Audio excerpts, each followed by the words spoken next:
Mabuhay Pilipinas! Maligayang pagbabalik dito sa aking channel, pero kung bago ka lang, pasuyo ng like and subscribe. Salamat agad. Ngayong araw ng Miyerkules, April 24, 2024, mga kababayan, tayo po ay patuloy na naapektuhan ng easterlies na nagdadala po ng maalinsangang panahon, mainit sa pakiramdam, pero may tsansa po ng pagkakaroon na po ng bahagyang maulap na kalangitan na meron pong kasamang pag-ulan.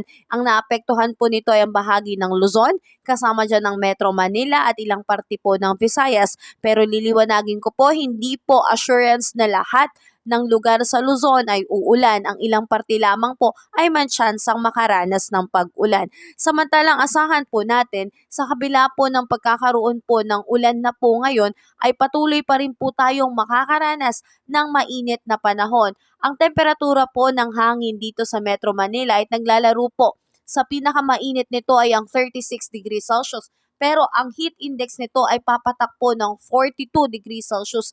Ito po ay mapanganib kaya pinag-iingat po ang lahat. Kasama po dyan ang Cagayan, Isabela, La Union, Pangasinan, Camarines, Catanduanes at kasama rin po dyan na makakaranas po ng mataas na temperatura ng heat index na aabot po sa 42 to 44 degrees Celsius. Kaya wag pong lalabas ng bahay sa oras ng 10 a.m. to 4 p.m. dahil ito po ay kasagsagan ng tindi po ng init. At ang tindi ng init po ay hindi po nakakabuti sa ating kalusugan dahil pwede po itong humantong sa heat stroke. Meron na pong 2 guro ang namatay nito lamang dahil po sa heat stroke na naranasan nila.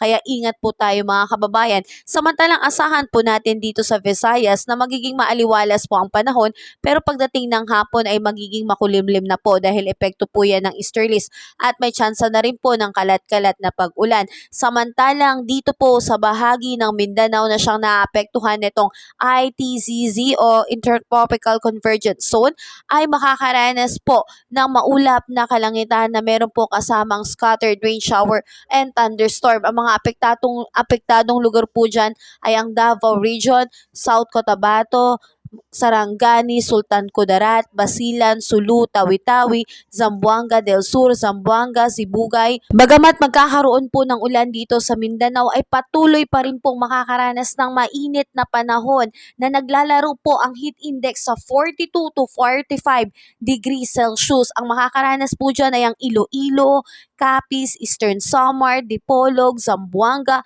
Butuan, Cotabato at Davao Region. Kaya mga kababayan, ingat po tayo. Ugaliin po nating uminom ng tubig upang hindi po tayo ma-dehydrate at huwag tayong lalabas ng bahay.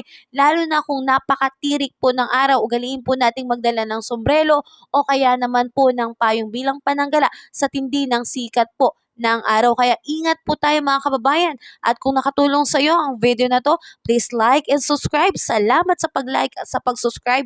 Ingat tayo kabayan.